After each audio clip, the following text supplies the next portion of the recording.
sejam bem-vindos a mais um vídeo desse canal, tudo bem com vocês? Então, gente, esse vídeo é dedicado a pais e mães que têm filhos, tanto crianças como adolescentes.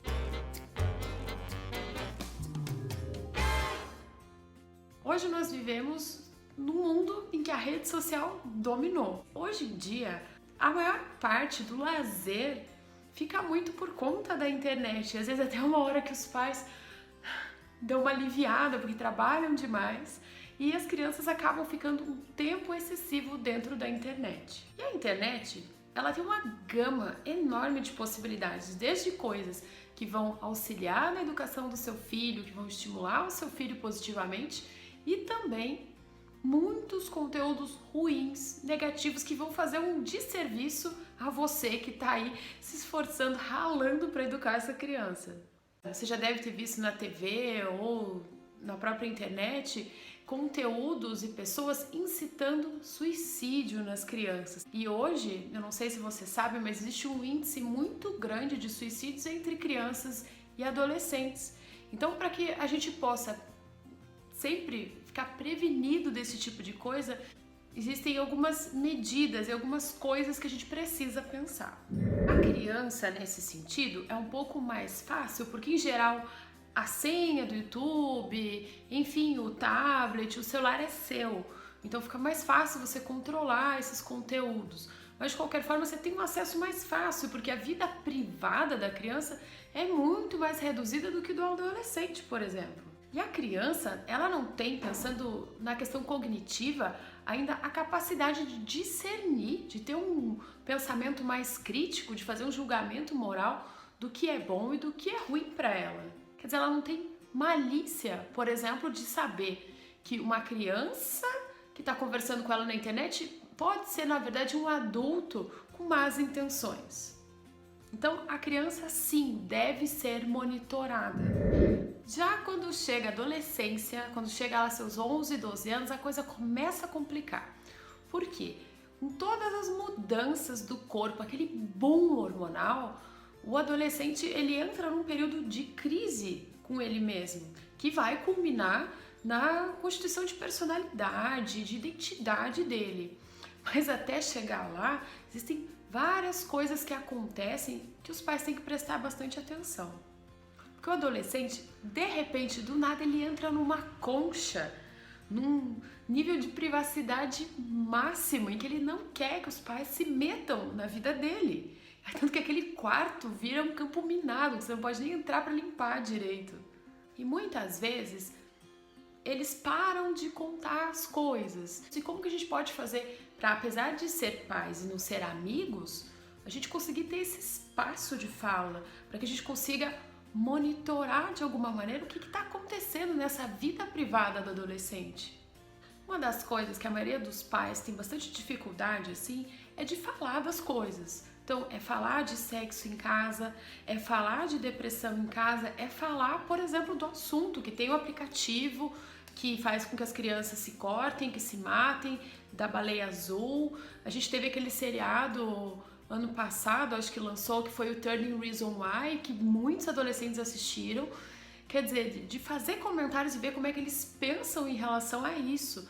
Então, por exemplo, se você está sentindo o seu filho mais deprimido, mais caidinho, de você perguntar na lata mesmo, não deixa de perguntar as coisas. Tem muitos pais têm medo das respostas que eles vão receber.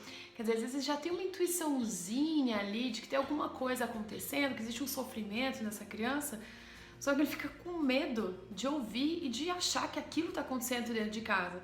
A gente tem uma tendência natural de achar que as coisas só acontecem com os outros, fora de casa. E nem sempre isso é verdade. Eu acho que tem também um trabalho interno dos pais de olhar de verdade para essa criança, de olhar de verdade para esse adolescente. Então, por mais que essas questões pareçam difíceis, sabe, abra seus ouvidos para isso, abra os seus olhos para isso. Porque, em geral, existem alguns sinais de que algo não vai bem. Então, olhe para esses sinais. Mas aí, existe um grande segredo, na verdade é uma coisa muito simples, mas é um grande segredo para você lidar com o adolescente. Primeiro, ele precisa te enxergar como uma pessoa de confiança. e de que ele não vai ser julgado, porque toda vez que a gente fala alguma coisa e os pais horrorizam e brigam, a tendência natural dele é não contar mais. Ou, por exemplo, a criança chega em casa, ou o adolescente, falando de bullying, contando do sofrimento, daquilo que está acontecendo na escola, e os pais estão nem aí. Mas vamos pensar que, na verdade, todo mundo sofre. E o adulto tem uma mania de achar que só os seus problemas que são grandes. Mas a criança dentro do universo dela e o adolescente dentro do seu universo também sofrem. E a gente precisa validar esse sofrimento e criar estratégias para fazer com que essa criança aprenda a lidar com todas as relações sociais, com as situações de bullying, com as relações amorosas que começam a aparecer. Quer dizer, qual que é a grande estratégia do adolescente? E a grande estratégia de controle com o adolescente é você abrir esse espaço para que ele possa te falar qualquer coisa, por mais condenável que pareça. Que do momento em que você briga, horroriza e faz um escândalo, vai acontecer exatamente o contrário. Ele não vai te contar, ainda vai esconder e vai deletar tudo do celular para que você não consiga fuçar lá. Em relação à privacidade, isso é uma questão bem delicada, assim, porque no momento que você invade a privacidade desse adolescente, ele vai se sentir traído, e aí sim que ele não vai te contar nada mesmo. Mas ao mesmo tempo, existem algumas situações que você está extremamente preocupado e o adolescente não fala. Quer dizer, eu acho que é uma questão delicada. E assim, quando teve toda aquela história da baleia azul, eu escutei muita gente falando: ai, é mimimi, essa é falta de levar tapa na bunda, é falta de lavar louça. Gente, isso é sério. Não é só adulto que tem transtorno mental. Depressão não é uma coisa exclusiva de adulto. Então, no momento que você, isso é bobagem, deixa pra lá, entendeu? Horroriza, você não valida esse sofrimento, e muitas vezes é o que ele quer. E a partir disso que a criança ou o adolescente te traz, te conta, tome uma atitude em relação a isso. E aí a gente pode pensar, se vocês quiserem, podem escrever aqui nos comentários ou me mandar e-mail, a gente pode pensar numa estratégia específica para cada caso, porque eu acho que não existe uma fórmula pronta.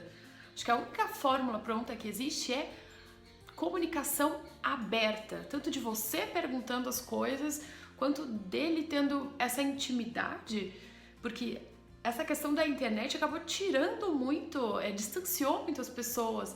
Então, muitas vezes a gente deixa de olhar no olho e conversar de verdade. Como que tá na sua casa nesse sentido? Como é que é o contato que você tem com seus filhos? Eles te contam as coisas de namorado, enfim, de amiga que de repente maltrata? Eles te contam as coisas? Se não contam, se a resposta é não, como que você pode abrir esse espaço? Que tipo de atividades que vocês podem fazer que não envolva muito celular, muita tecnologia, para que você possa se conectar de alguma maneira com essa criança, com esse adolescente novamente. Sempre existem estratégias nesse sentido para cada vez a gente consiga trazer um pouco de volta o calor humano nessa era tecnológica, que muitas vezes é isso que a criança precisa. Porque nessa fase, não que no mundo dos adultos isso não aconteça, mas no mundo infantil e do adolescente, as questões de autoestima e as coisas que vão acontecendo ao redor disso criam marcas muito profundas que às vezes a gente está lidando aí adulto até hoje. Então, por exemplo, questões de relações amorosas, posição no grupo, a forma como a pessoa se sente, se ela se sente estranha, se ela se sente inserida no grupo, se ela se sente valorizada. E às vezes essas diferenças podem aparecer evidenciadas de uma forma que a criança ela começa a se sentir inadequada. Quer dizer, em relação à aparência, em relação a dinheiro, e as crianças criam essas divisões. A questão é como que o seu filho, ele lida com essa diferença. Como que tá a autoestima do seu filho? Você sabe me dizer? Isso é uma coisa muito importante, porque a gente acha que está em contato, que está morando na mesma casa, mas isso não é verdade. A gente não sabe o que está acontecendo, muitas vezes, com quem está dormindo ali ao seu lado. Então, fique atento, traga esse calor de volta. Alguns sinais que é importante que a gente fique bem atento, que é desânimo, tristeza, agressividade. Quer dizer, qualquer tipo de alteração de comportamento Fique atento com isso. Um dos passos, vamos dizer assim, que esses grupos, tanto de WhatsApp, de baleia azul, enfim, que eles têm como passos é sair de madrugada, assistir filme de terror na calada da noite, cortes, fique atento ao corpo do seu filho. Muitos usam camisa de manga comprida para esconder. Uma das primeiras coisas que eles pedem é que a criança faça cortes e tire fotos quando estiver sangrando. Claro, existem crianças que estão e adolescentes que estão envolvidas nesse tipo de grupo e não apresentam nenhum sinal. Sim, existem. Mas eu acho que é importante que a gente sempre se mantenha alerta. Se acontecer e a criança não apresentou um sinal ou por carga dupla, tripla, você não conseguiu observar, não se sinta culpada também. Mas quando você se der conta disso, tome as atitudes. Leve essa criança para fazer terapia. Se é questão financeira, nas universidades tem por 10, 15 reais. No SUS tem, quer dizer, existem estratégias para você conseguir fazer com que essa criança, caso ela não fale contigo, tenha um espaço de fala, para que ela possa se ouvir, se entender, ampliar, entender um pouco as suas emoções, até do porquê que ela se envolveu de alguma maneira com um pensamento suicida, o que está por trás disso? Porque às vezes a gente tem essa sensação de se tá em casa tá seguro, porque antes a gente ficava na rua o dia inteiro, mas o fato da criança estar em casa não te protege de nada. Então a gente precisa conversar muito exaustivamente e também ficar atento, monitorar nas redes sociais. Só lembre, não invada as coisas do seu filho, se ele for adolescente, por favor.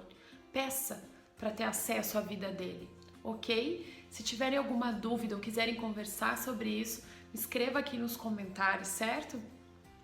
Beijo para vocês e até o próximo vídeo.